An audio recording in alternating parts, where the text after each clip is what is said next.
You don't wanna miss it. Talking art, politics, culture, and business. Yeah, entertaining and educational. This is major. Special guests, I'm talking plenty movers and shakers. Cleveland in the house, the time is right now. Strategic Moves Radio Show with Kenn Dowell. Time to motivate, inspire, and right now, this is what you need. And it's hosted by Kenn Dowell. Art, politics, and culture. So let's go. Strategic Moves with Kenn Dowell Radio Show. Let your voice be heard. Time to elevate. Ay, call in or talk to me Tuesday. Ay, let your voice be heard. Time to elevate. 95.9 FM. Tune in and don't wait. What's on your mind Tuesday? Streaming on WOVU.org and 95.9 FM. And don't just listen. Jump in and be the conversation. Let's go. Hey, what's up, everybody? You tuned in to another episode of Strategic Moves with Dr. Heather Burton and Kenn Dowell Radio Show. Every Tuesday, we come to you live at WOVU 95.9 FM, where we bring together art, culture, politics, and business, and we talk about those things and give you an opportunity to be a part of that conversation. So you can do that today by, if you're following us on any of our social media networks, you can go ahead and tune in and leave a comment there. We're going to be able to make sure we put that up on so that you get an opportunity to see that. I wanted to give a special shout out today because a lot of people don't understand how hard it is for us to put these shows together, man. We go through a whole lot of effort just to make it good for you, to give you an opportunity to be able to see it in various different ways. So in order for us to do that, I want to make sure we give a good shout out to some of the people who do that. We got DJ True. He's the guy, his company, who helps us pull all of this stuff together. Schoolhouse Production. They do all the video production for us and things of that nature. Everybody knows we have DJ Unicorn, who basically does all of the music you hear in the background, and she's our engineer that keeps everything flowing, and she keeps us up to date what's going on in the hood. And then we also added a new staffer. Every person in my house ended up working for me for one way or another. And so we added another. Is that child labor? Are we like... I think it's reverse child labor. They get more out of me than I get out of them. That's for sure. I don't know if I don't know. We might have to do a panel discussion one day with the children. Yeah, I think, it's something a little different about that. It's reverse. It's supposed to get labor out of them. They get a lot more out of me. But we added Liberty. She's going to be taking care of all our social media needs. So if you guys are out there looking at us on social media, that's where you leave your comments and things of that nature. She'll make sure we get that up on the thing. And as normal, we have Dr. Heather Burton in the house. I'm here. Doctor? You here on time today? A little bit. Well, you was here before we started. I was here before the mics came on. Before the mics was hot, I was here. Yeah, you was here. So everything is good. We here today. We got DJ Unicorn. What's happening? What's going on in the neighborhood? What's happening in Cleveland? It's a smile on her face, though, so this might not be too really rough. Good that's happening today. What's up? What's up? What's up? Hello, everybody. How y'all living? How y'all feeling? How y'all doing? Oh, everything. Good. And you? We I'm standing good. up and eating, I'm so good. We're good. I'm good. I'm coming off of a great weekend. I was able to spend a lot of time on myself, which is always good because if you are self-aware, then you can make positive, impactful decisions upon yourself, upon your community. And it was important to me to just sit down this weekend because there's been a lot of moving pieces. But I got a lot going on. Tonight I'm at Lyrical Rhythms at B-Side for open mic. If you're a poet, if you write, if you just want to talk crap on the mic, if you're a comedian, whatever it is that you do, if you want to come do it tonight at B-Side, it's a comedy hour, 2 comedy hours from 8 to 10, and then 10 the open mic starts. So pull up on me. I will be hosting this evening Lyrical Rhythms B-Side right there on Coventry. Thursday we got Futureland. Are y'all familiar with Futureland? No, please tell us. I am familiar with it. I wanted not. to be a part of that this year. You did? Yeah, I wanted to. Well, I'm going to definitely go to it. But tell everybody what's up with Futureland. So Futureland, for those who may not have heard about Futureland, I think this is their 3rd year. So this year, they are focused on forwarding AI Summit. So what does that mean? What does that mean?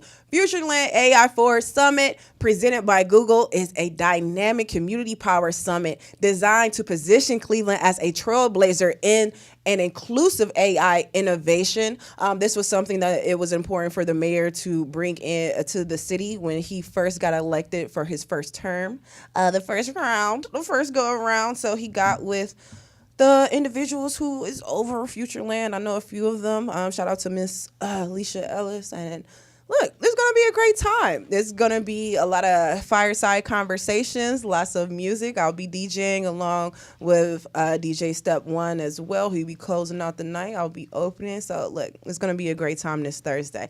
In other news, Cleveland was awarded nearly $2 million to the Southeast side for businesses. Really? Oh. Yes. And we love that. Ohio has gained more than 26,000 residents in recent years, but the state itself is still projected to face a long-term decline. So to battle that, they're pretty much trying to spruce up different areas of the city, and the Southeast side is one of them, being awarded $2 million, which is great. We love that. Is it specifications on the $2 million of what they can use it on? I'm sure it is.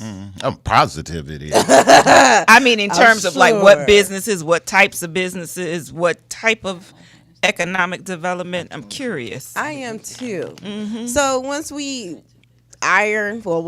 iron out all of those details, I would definitely keep you all updated on that. This literally just hit like 2 hours ago, so they're like still ironing some things out, but it's a great thing. And then my last one, but not least, Cleveland State University did a comprehensive study on Shot Spotter. For those who may not be familiar with Shot Spotter technology it detects gunfire across the city. And this is something that the mayor has been utilizing here in Cleveland. And it has some interesting results. The university found that Shot Spotter, it does consistently detect gunfire, and it does get officers to the scene faster. However, the study also found that with this tech, it doesn't reduce crime. It rarely advances investigation. So it helps with the investigation. It helps speed things along, but rarely. It's not something that is actually like working too well. It seems to be straining the already understaffed police force even more, and it seems to be kind of draining a financial resource for the department. So we'll keep an eye on this for you all and keep you updated on what they choose to do with Shot Spotter. I don't see them letting this go because they went so hard to bring it here. So I don't see them letting it go, to be honest. But they might, if enough people yell about it. I don't know. The objective for the mayor and the governor is to make Cleveland safe. I understand that. I want that too. But we also have to be smart about how we are spending these resources. Yeah. We keep hearing about all these millions of dollars that's coming into the city for the redevelopment and for other things. However, if they're not allocated correctly, we're just going to be right back in the same position. Well, it's the same thing with that consent decree and all the other stuff that we're spending millions and millions of dollars on, whether they're working, whether they're not, or they're the thing that we need for our communities is, the big $1 million question. And I guess we can say it's $1 million question because we're spending millions of dollars on it to trying to get an answer that we ain't got yet. And I think we ain't got yet. Are you doing that? That's all right. Because I think, it's that idea of a Band-Aid. Right. We got to get to the root of some of the problems Correct. that exist within the community. Correct. And consistently, we putting Band-Aids on top of problems or on top of the scars, the wounds, and hoping that it heals, but we haven't gotten to the root. That's correct. Of what the problem is. Well, that's what Frank Jackson said. Everybody know what the problem is, but the problem is everybody know what the problem is. Ain't nobody doing nothing about the problem. That's the problem. Can I ask you something, Doc? Is it really like Band-Aids, or is it a tactic to maintain control? That could be the same if we think about it, because what does a Band-Aid do? It holds in the blood. It controls the situation. It controls it right there. And then I was listening to some of the things that you were saying, and I guess I get concerned too when we talk about revitalization, when we talk about development, and what happens when we start changing the structure of things. What's the audience that comes in? Who does it attract? And so those that really need the resources are the ones that lose out. That's correct. In many of these instances. So I think a lot of things is control. Can I ask you something else before we get started? I don't even know if I had this answer. Go ahead. When it comes to the SNAP pauses, there's so many ways that they could have went about doing this. I do understand there is a lot of fraud, a lot of scams. There's a lot of scammers going on. We get it. However, pausing the entirety of the program for everybody, what other ways would you suggest that be done? Because in my head, I'm like, well, we could have still, assessed and vetted everybody who is receiving benefits while not completely stopping them from the people that actually needs You talking about these SNAP? resources. Yes. Oh, She it was wasn't talking about SNAP none of that stuff you talking about. Please tell me. No. That's why I'm asking. That's thinking too much. And They that wasn't I be overthinking a But lot. that goes No. back. What I say that goes back to some people throwing tantrums, and the folks suffered from the tantrum because that was about political control. Okay. And people There figured you fighting go. back with the health. It was over the health Yeah. benefits issue, but Yeah. the people who needed SNAP were the ones that lost out, specifically those who really needed. But it didn't have anything about. They weren't looking at now as they started trying to put, federal judges started saying, no, you need to give those benefits. Then questions arose as to the deserving and the undeserving, which is Right. what America shaped in. It's that whole idea of who deserves and who does not deserve, the have and the have nots. But the original with the benefits being stopped was we just throwing a tantrum. Yeah, and they found out that the people who they really wanted to affect, they were affecting other people more. Yep.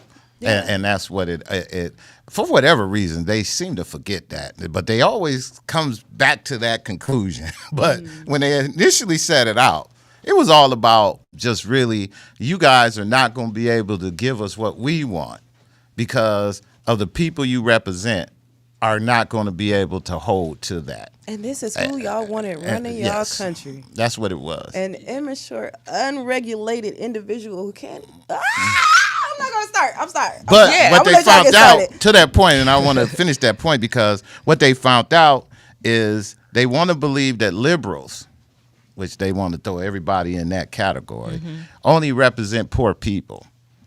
And they only believe that liberals, when this fight was going down, that the liberals was going to break because they knew that you guys, the Liberal Party, the Democrats, represent poor people. Now, there was 5 or 6 of those, or whatever it was, number of Democrats who went over there to end this whole thing we were going through. And some of us... Wasn't it like 8? 8 of them. Some of us feel as if, we see how it affects the black community because we are part of the black community and our social media and everything is in the black community.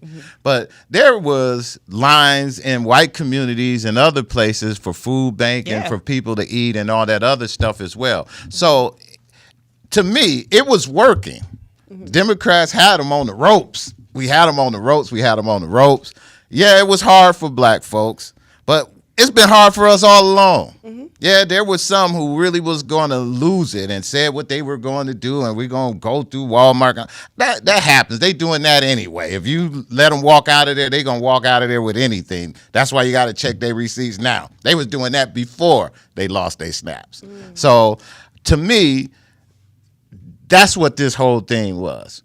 We can hold out on this longer than you guys will because of who you represent, and therefore we're going to get our point across.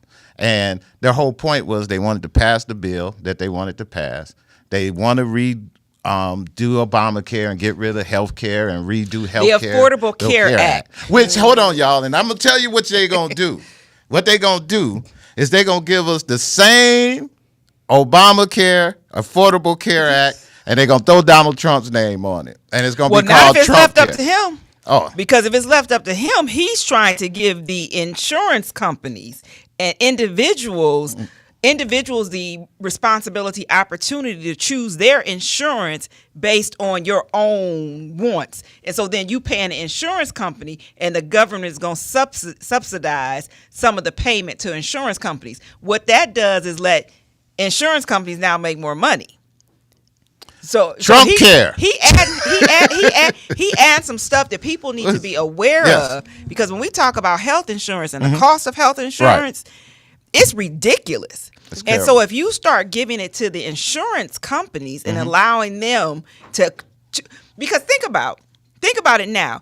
If I remember, I got an ambulance bill. Now I was able to appeal it. Right. Let you all know that, listening to all this, appeal everything, even if it works or it does not, appeal it. Right. But I was able to appeal, but it was $2,000 for me to be transported from urgent care to the hospital. Really? Yes, and I was like, I could drive myself. What hospital? I was like, I could drive myself. From what hospital? Twinsburg urgent care to a Hoosier.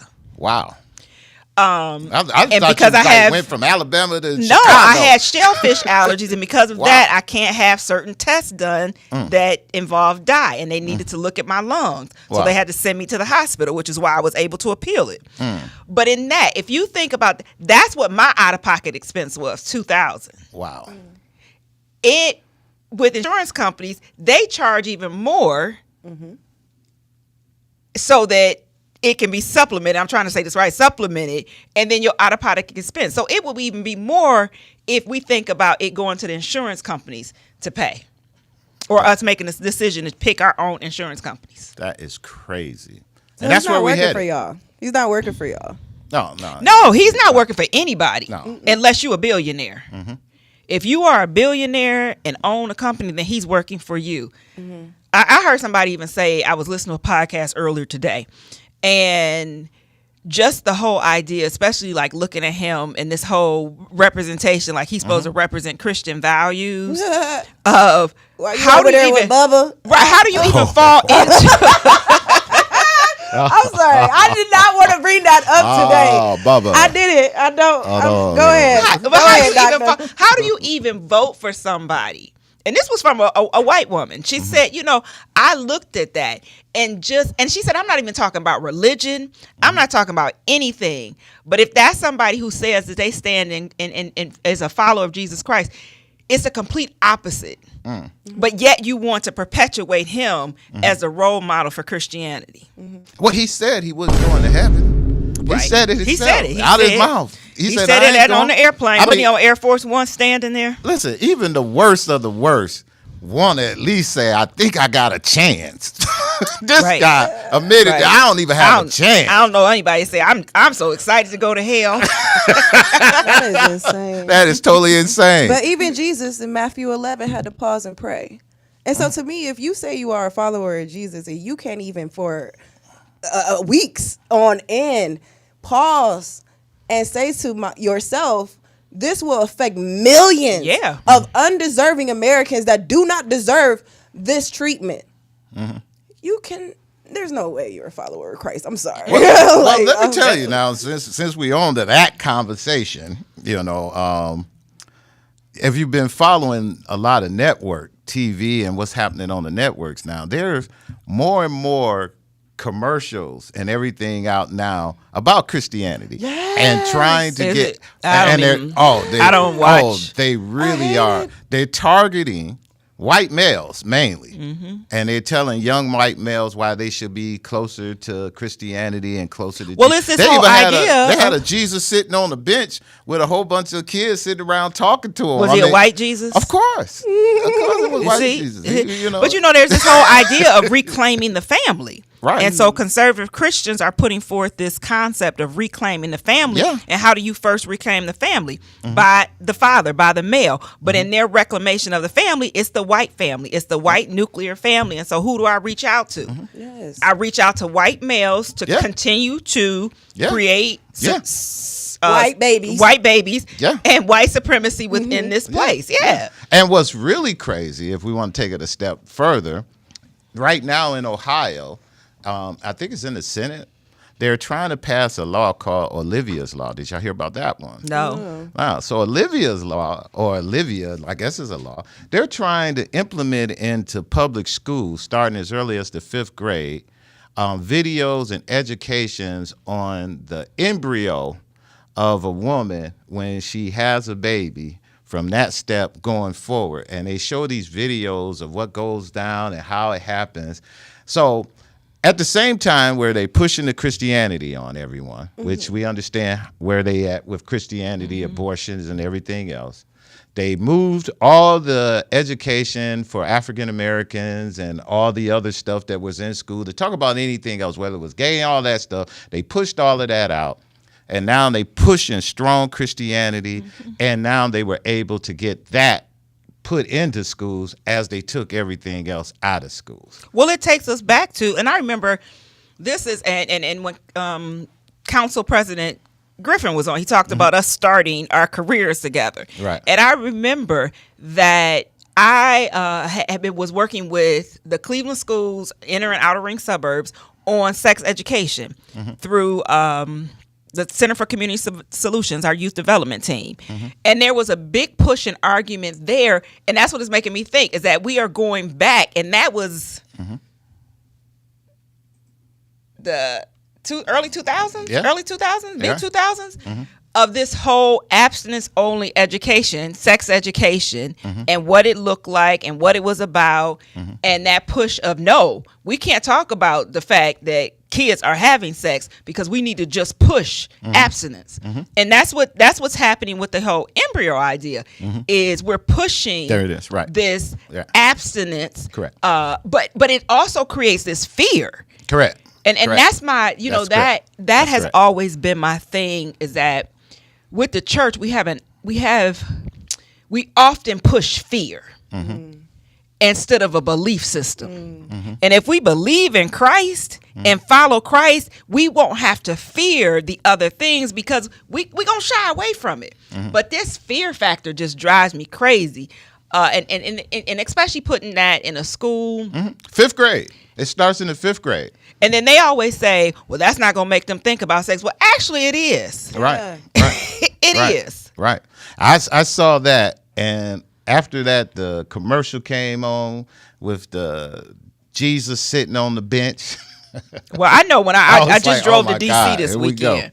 I did a quick turnaround and drove to and from D.C. And it was so many posters and what do you call those things? Billboards. It was the same thing. And then I pulled up on a big old Trump sign. Right. I said, this is just way too much. But yeah. Right. It's interesting. But it's interesting because it's a skewed perspective. And it would be different if you were like we don't know that. This is cute. It's just amazing to me of how we pushing certain values based on white supremacy. Right. In the name of Christianity. Right. Well, that's why we're here today. Why? Why is it so amazing? I think because so many black people are doing it now. Ah, okay. Because I was gonna say that they've always used Christ. Yeah, because there's a great book by a white guy, Robert Jones, who talks about white too long, and he talks about Christianity being shaped in white supremacy. You and Rabbi, y'all be fine. I would love to see y'all together. We always read. Seriously, I would love white to too see long. They go Rabbi Jesus giving me the Christ. thumbs up. Where the heck you get that one from? And White there's too another long. one. So there's another one that I used to use in class that was called, and I can't think of the author, but it was called Dying of Whiteness. But it really talked about how white people, it gave 4 stories in 4 different areas when we're talking about Obamacare, Affordable Care Act. And the fact that these 4 people refused to benefit from Affordable Care Act, and they needed it. Like economically, socially, they fell into the category. But because they had the mentality that it was a black health insurance by a black man, then they would not take it. And so that's why the book was called Dying of Whiteness. Wow.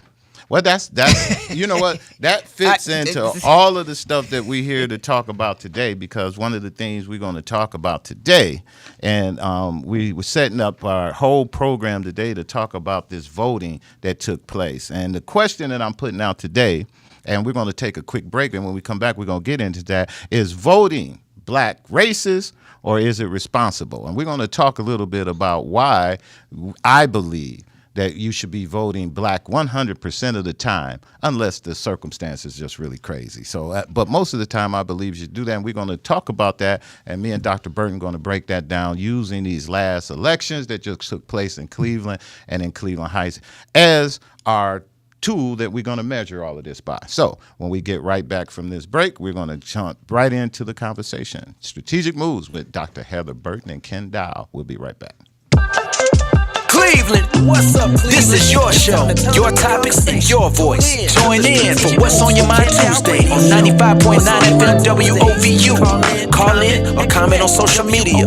Let's make this conversation unforgettable. Streaming live on WOVU.org.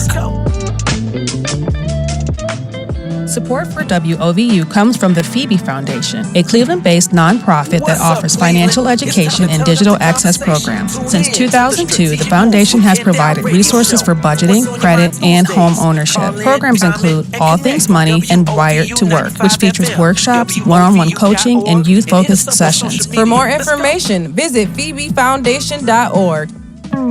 Support for WOVU comes from the Legal Aid Society of Cleveland. Since 1905, Legal Aid has offered free civil legal services to individuals and families with low incomes across Northeast Ohio. Their work includes support with housing, domestic situations, and public benefits. Legal Aid serves clients in counties including Cuyahoga, Lorain, Ashtabula, Lake, and Geauga. More information is available at www.lasclev.org.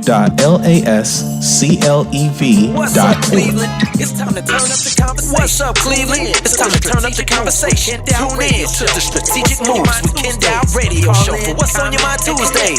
Call in, comment, and connect on 95.9 FM WOVU, WOVU.org, and hit us up on social media.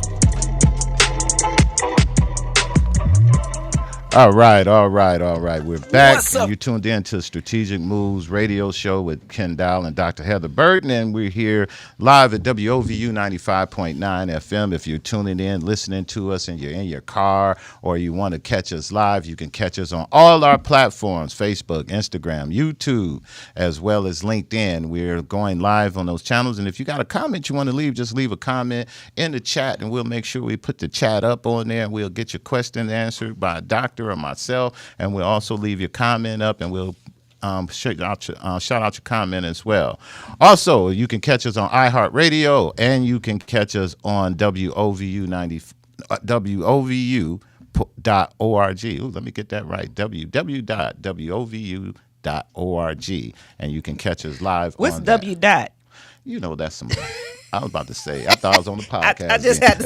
You almost caught me off guard. I had to come in with that. I'm like, what's W dot? Yeah, no, you can catch us on WOVU 90. See, now I'm all screwed up. Catch us on WOVU.org, and that's where you can catch us live on that if you're walking in and you want to continue to hear us and you're not in your car or somewhere like that. So today, I love when the rabbi come in the door because he always bringing me some books. He bringing you some books. He found a white like me. Yep, Tim Wise. He found another white like me. Dear White America. And you know what's interesting? Sorry, you all. I'm going to say this real quick with the listening audience. Is Rabbi just gave me 2 books by Tim Wise. And when I worked at the University of Akron, Tim Wise was a speaker there. And I used to say it's amazing how these white people, or let me rephrase it, how white people, I'm going to be political, how white people can listen to Tim Wise and accept him, but the same things that I said to you, you couldn't accept it from me, but you could accept it from this white man as truth. Robin DiAngelo. Yep. Robin DiAngelo and white fragility. And nice racism. Talks about, and it leads us in, Ken, coming back to our show of topic. Back into our show of topic of voting, because that's what all of this is in. We're going to get it going with every election season. Black folks get hit with the same accusation. Oh, you're voting for the black candidate. That's racist. Meanwhile, white voters can support white candidates every day of the week in every election in every district, and we don't think twice about it. So let's break it down. When the majority group already holding political power, resource, and control vote for their own, that's preserving dominance. When an underrepresented group of voters vote for their own, that's restoring balance. That's basically how I look at this whole situation. One who preserves supremacy, and the other protecting survival is basically what we're looking at. That's different. And when we're talking about various different races that went on in Cleveland, and we're going to talk about that, where if we break down some of the numbers and things that took place, there were 2 elections that took place here in Cleveland. Those 2 elections were the ones that I'm going to look at is the one in Cleveland Heights, where we had Cleveland Heights is a city where it's 48% white, 39% black. The rest of the city is mixed with Asian and other types of ethnics in that community.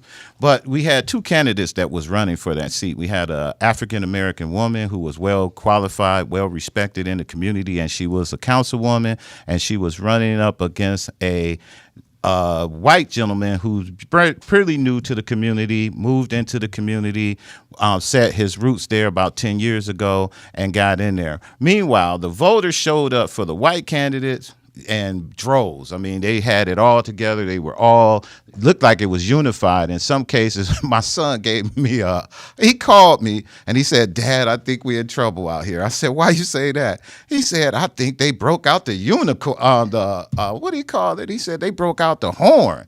I said, "The horn?" He said, "Yeah, man, they called the horn, man, and it's just like boatloads of people walking up here." He said, "Man, it looked like it's like 6-1. He was like, I mean, it's just white folks coming from everywhere, coming up here to vote, and they're going straight to him, shaking his hand, and they walking right in the door. He told me that at around about 3:30, and he said, "Man, I think they were doing." So the white community basically showed up like they supposed to, and they got behind who they felt was the best candidate. Where African Americans, basically, we did normally what we usually do. We were lacked to show up. We had very little. Our numbers as far as turnout was below average of where it should have been, and there were more African Americans who voted for the white candidate than there was white candidates who actually supported the African American candidate. So in that particular case, we're looking at that situation again, saying, you know, African Americans, why didn't we show up? Why didn't we take an opportunity to look at that situation and make the best out of it? Having representation is what's important. When we vote for our own, we vote for representation. We vote for an opportunity to be at the table. But meanwhile, we go into Ward 10, where we have a situation in Cleveland where we have a ward that's 90% African American.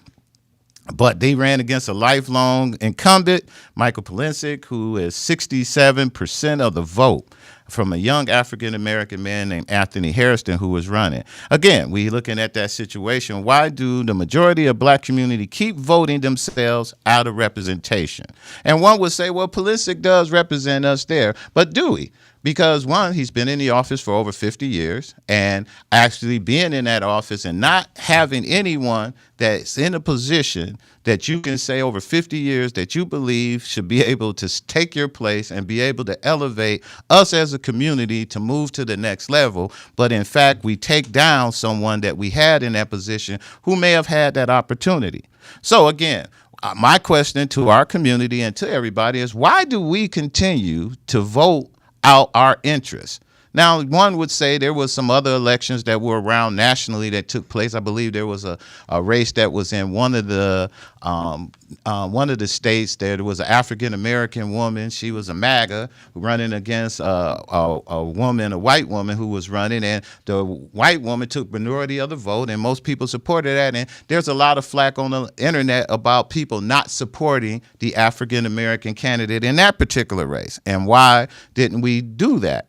Well, I'm here to say that I don't think that we can support every candidate that goes, because I think there's a level that you have to get to.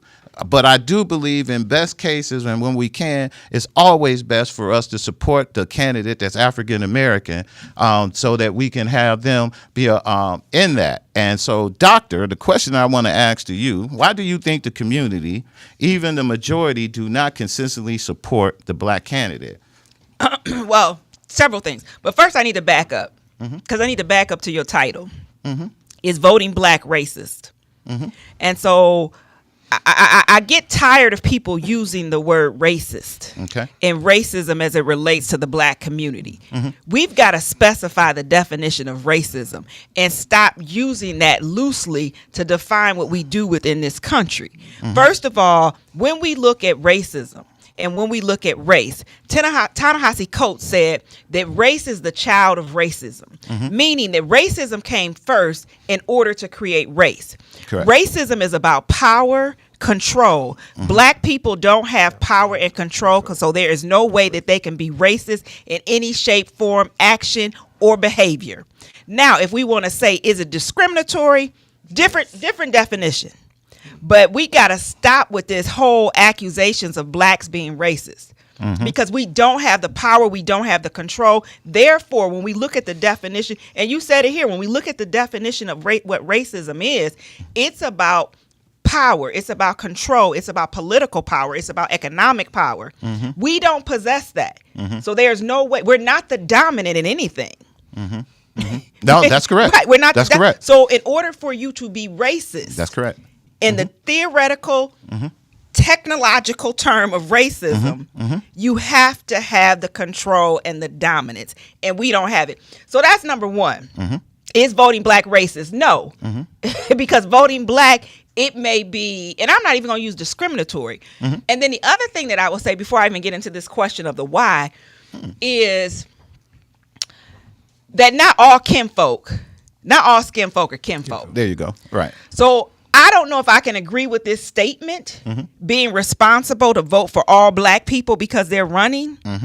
Because just because you black, you may not have my interest in mind. That's correct. And my best interest in mind. That's correct. It's important for us to know the true platforms that I use true, not loosely, but true platforms of political candidates. Because a lot of folks can come into the space and they will switch parties just to get votes.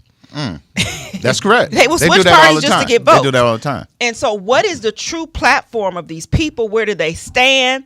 Who do they talk to? Who do they socialize with? If I see you outside of a campaign season, who are you around? Who are you supporting? Black people, we have to figure out, why do we have such a disconnect from the electoral process? Why do we have a disconnect from elections, from voting? That's number one. Is that I think it's less about voting for black people or the candidates to be responsible than we just don't vote. And the question becomes, why don't we vote and why don't we value? There's a distrust within this country. And we know that there's a distrust not only with the political system, the educational system, the economic system. And so with that level of distrust, why am I even going to vote? Well, because I don't believe that you're going to do anything for me. I don't believe that my situation is going to improve. I don't believe that anything's going to change. Unlike white people who this country was founded for and founded on, I'm going to vote. Because I understand that my vote matters. I understand that my vote means something. That's correct. So when we talk about that, it's our own disconnect. And there is a huge disconnect from the political process. Well, I want to also add in there, when we talk about that responsibility, that the reason why I picked these two races, because they're important, is because I think when we get to your mayor, your governor, and other races like that, those races are very important to our community, but there's a lot of resources and things that are given out in those races. And Rabbi has stopped in. He's going to join us on the panel in a hot second. I got a question for you too, Rabbi. But how many people really know that, Kenn? But this is where I'm getting at with that, is that when I talk about voting black and responsible, I think when I really want to hone in on is really the hyper local, your councilman, your school board, your people of that nature, because those jobs or those positions are important for us to make it to the next level in Congress, anything else. So in order for us to say when our representation and how we're going to build, it has to start at the beginning. And so therefore, when I look at us as black folks and saying it has to be almost automatic, well, they almost need to be automatic for when you're voting for your council person. One would say, well, most time it's black folks voting for black folks because the area is mainly African American and you vote for. But again, we still need to be in the habit of voting, because us not showing up is still a form of us not voting. And I think that's the bigger issue. That's the big issue. So because I think if we came out, right, we probably would. I'll give 8 out of 10. Would vote for the black candidate if we came out. If we came out. But the issue is we not even coming out. Well, we're not coming out for the small ones. Yep. Because we'll do a little bit better in the presidential. You do a little bit better in those because they spend millions of dollars to try to get people to come do that. And my point is, where we're losing here as a people is we lose when we don't win the seat as mayor in Cleveland Heights for African Americans. We lose representation. We lose everything. Opportunity. We lose dollars. We lose when we didn't get an opportunity to keep an African American male in that position. Even though Mike Polisic, a good friend of mine, I guess you could say that. I have no problem with this. You got a white friend. Jesus. I'm just kidding. Doctor, that was we're not on podcast the material. podcast. Sorry. Doctor, we're not on the podcast. Sorry. So Mike Polisic, this ain't a slap at him at all. This is only a slap to our community about the opportunity that we missed out on because he did what he always do. They go out, they vote, and people always vote. I mean, I ain't expecting him to do nothing for us. I'm expecting our community to do something. I must have hit a button because Unicorn grabbed her mic. I just had a quick question. Did I miss here, or was it the black community that asked him to rerun? To my understanding, he was about to retire. He was going to retire. And it was us. That's what I heard. That's why I asked. When we say us, it's only a few people. But they still us. Yeah, they was us. And that's part of our problem. But that was to say, that's the generalization that we have to be careful of because we are split in terms of our own political values, views. That's correct. That this type of stuff, this happened before even the election started. And so if you've got people saying, no, go on and run again, and they representing us. Correct. In terms of racial demographics, we running into another problem. Rabbi, we said a lot. What you got? I used to be the precinct committeeman and ward leader in Cleveland Heights, and I talked with our black candidate late in the game, just a few days before the end of the election, and I shared with her, listening to her campaign presentation, I would not have voted for her. Really? Because her campaign speeches and presentation was negative, very negative. Who? DeVita's. When? And I met with her. I met what we filmed in the park. Yeah, that was very, very negative.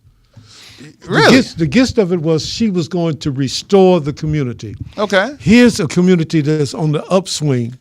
So what are you going to restore it to? What upswing is it on, Rabbi? It's on the upswing. On what? Cleveland Heights is on the upswing. We just went through a whole situation where we had a mayor that they had to recall. Oh, well, and hold on. Okay. The whole time while he was in office, he was unable to get anything done up there. We went through 4 years of no development, 4 years of nothing being done up in that community. That's why they recalled him. So, you're lucky this ain't the podcast. No. Let me settle down. Okay, all right. I'm not talking about. I'm talking about the mismanagement of that particular mayor. But I'm talking about the overall atmosphere of Cleveland Heights in itself. Yes, he did a terrible job, and he should have been recalled.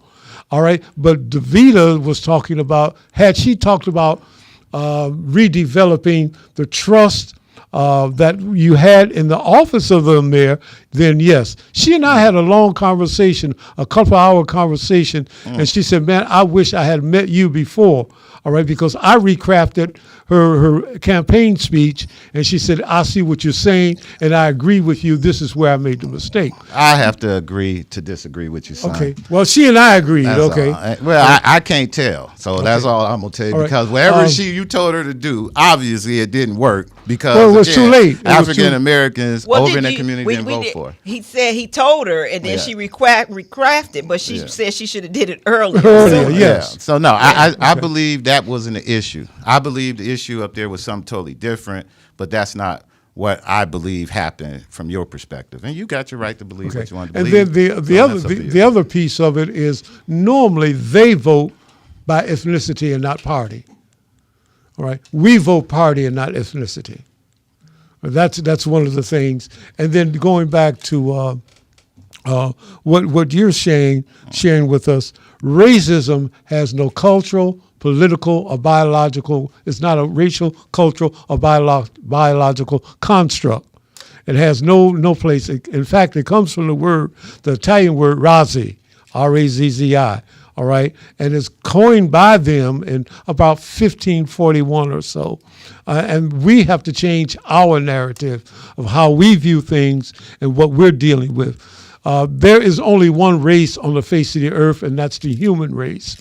When we change that narrative and begin to look at it from that viewpoint, okay, and that we can discriminate against one another by ethnicity, by color of skin, then we can begin to win the battle. But as long as we try to fight racism, we're going to fight a losing battle, because there's only one race on the face of the earth, and that's the human race. Okay, let's talk about some history. Go ahead, Doctor. No, I was going to ask you, so what was the problem? The problem up there? Mm-hmm. It was exactly From what your I started perspective. off the program with. White people in that community did what they traditionally do. They came out and they voted for their candidate. Mm-hmm. African Americans did what we traditionally do. We didn't vote. And when we did vote, some of us felt, I guess, the way that the rabbi felt, that she didn't give a message that black folks felt it was strong enough for me to support a candidate, even though you're African American. I want to vote because of whatever reason. I believe that's what at the end of the day, that's what it is. But my point is that African Americans need to support each other. The stuff that he's talking about is nothing but a conversation. And he's telling me that he had a conversation with her that took probably 2 or 3 minutes, because I was there when he had the conversation, that he said enlightened her to change her mind about how she feel about her campaign to want to change it. So if it's that easy, and if that's all it took, then African Americans still should have supported her, because if she's in the office, we could have had the same I'm on the radio. We could have had the same conversation with her to help her become a better leader. That's the part that I keep talking about, and we never get there because people feel they never give us an opportunity where you will give the white candidate all that opportunity, because they win. This is how they go. They win the election. They in office, we done lost.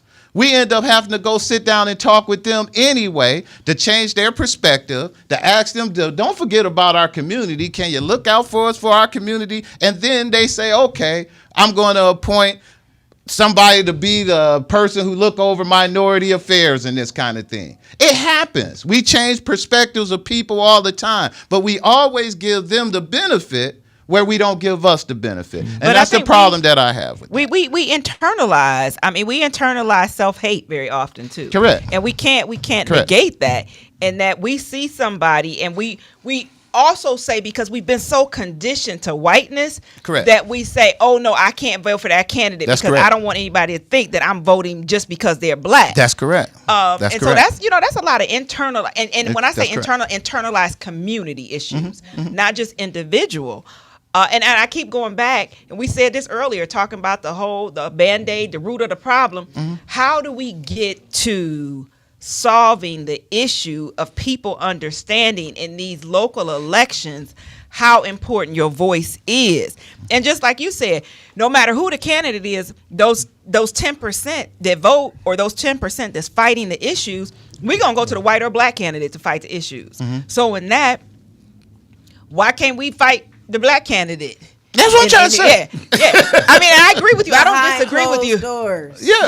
Behind closed doors. Right. I agree, Uni. There's some stuff we do not need to make put in the media and social media out. So let me give you a little history. Let's talk about some history for a few minutes. When formerly enslaved African Americans got the right to vote during Reconstruction, over 2,000 black elected officials held office. And here's why. Because black community voted for people who spoke the truth, understood their struggles, and were vested in their salvation. Voting black wasn't racial. It was necessary. And it's still necessary till this day. That's the only thing that I'm trying to say. Fast forward, in 1971, the Congressional Black Caucus formed. It was because 13 members of Congress said we cannot be drowned out in Washington. And basically, again, we're looking at a situation where I'm talking about where we have to start looking at candidates and ourselves to say, if we're not going to get our representation or our fair share at the table, we got to put people there who represent us. And the only way we're going to get there is by voting and by sticking together. My challenge to, like I was getting on to Ward 10 and Mike Palencia, isn't so much the fact that I believe he shouldn't be in the office. If people feel that he should be there and they voted for him in those numbers. But the challenge I got to that community and to the councilman, it's been 50 years. Do you think y'all can bring up somebody else that's qualified to run in that area that can represent? What happens if anything happens to him today or tomorrow? We haven't did anything as a people in that community to make sure that there's somebody in position. I'm strong for African American males, just like Dr. Burton is strong for African American women. That's why she's here. We about that. That's where we're at. So I hate to see any time an African American male is taken down in a position of somewhere where we could, only because our own people was of our demise. The same thing is what I look like when I see in Cleveland Heights, in an area that's truly having some racial issues. I mean, everybody knows that. Like you say, usually some stuff we say behind closed doors, some stuff we got to say out loud. And that's one of them that we know they having some challenges. Now, is it as racial where you say, oh, don't go out there? 'Cause no, it ain't that. I say we having some challenges. And with those challenges, you have to fix them. And I go back to those challenges also arise when we think about, again, we think about the founding, the historical perspective of Cleveland. Correct. At one point, it was the second largest segregated city. Those values still lie within a lot of folks. So you're going to have racist issues within these communities. I don't care if we move into the communities, depending on the community, you still going to have those racist ideologies that exist. And that's what you're fighting against in Cleveland Heights. That's what you're fighting against in Shaker. That's what you're fighting against in other suburban areas, because a lot of the ideology still exists. And I don't disagree with the fact that we need to think about our candidates and our future. But I want to go back to your history lesson. And I think it's important that when we think about specifically after during Reconstruction, that over 2,000 Black elected officials were in office, is that Black people were in a place where they had hope. They believed that this country was going to shift during Reconstruction. That's correct. We got slapped down after Reconstruction from the KKK, legalized Jim Crow segregation that came into play. And then we get the Civil Rights Act of 64 with some hope that there's going to be a shift. That's correct. And then we get slapped down again. And then we get some hope. And we get slapped down again when Trump get in office. That's correct. And so I think this is what hurts us as a community, is that we go up and then we get slapped down and the hope diminishes. And when the hope diminishes, people are like, I'm tired. That's correct. I'm tired. What is voting gonna get me? And especially if you look at the historical landmark and the historical tradition, what has happened. So I think that plays another thing. But I think we also have to pull back and look at how much power the Black community actually has if we step up and do and see. And I think, what did I just hear? Like 1.2. So there's speaking of, as we move forward and we think about going into Thanksgiving weekend, there's a push, I can't think of the organization right now, but to do a blackout. Not a boycott, but a blackout during Black Friday. Not supporting Amazon, not supporting Walmart, not supporting, and your own list. You may have your own list that said, this store did this to me. But how do you support Black businesses? How do you support small businesses? And not doing Black Friday, not doing Cyber Monday, but showing the economic value that we give to this country and how much money we spend. When we begin to realize what we possess and what we have, that's when we can move the needle forward. But we got to get out of this complacency. We got to get out of this comfortableness. This is my lot. This is what I was given, and I'm not trying to move forward. We only have a few moments, and I have one question. Is that okay? Sure. Good. How do we reignite that passion, that fire, that drive within the Black community to want better for ourselves and our community and from each other? I think we got to continue to do stuff like this. I think it's about having the hard conversations. It's about being able to sit out and talk about these type of things, and to bring it back out to people about the importance of it. I think the younger generation, which is the generation that's always the one we're trying to get to vote, because as you think about it, the older generation is dying off. So as it dies off, the numbers started to decrease. The voter, like you say, back early, we was voting at 80%. As that number started and younger people started getting it, that gap got wider and wider. So what's important, I believe, is my generation has to continue to push forth this effort of getting it out there.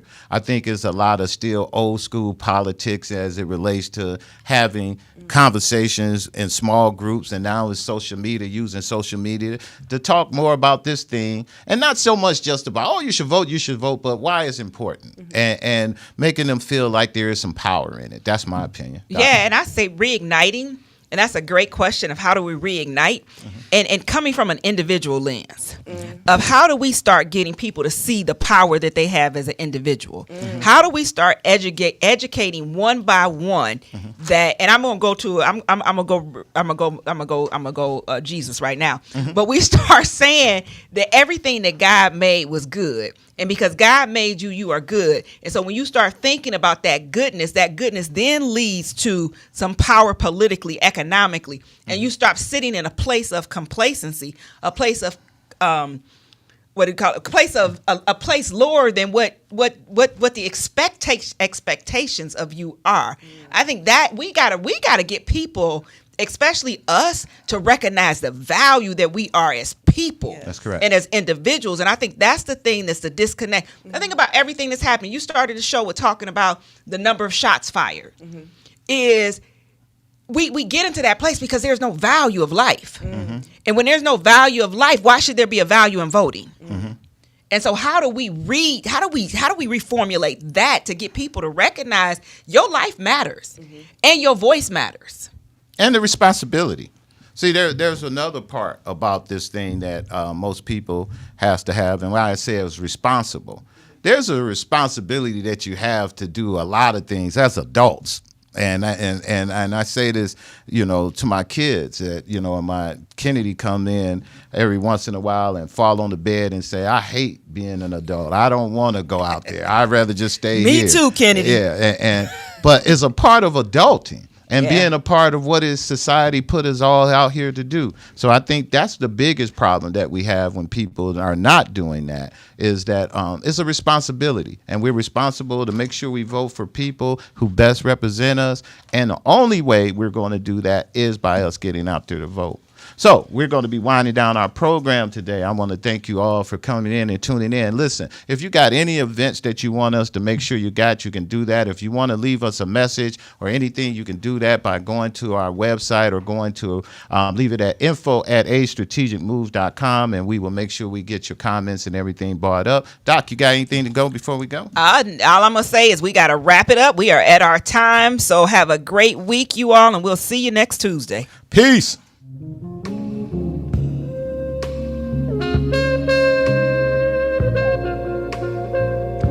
What's up, Cleveland? It's time to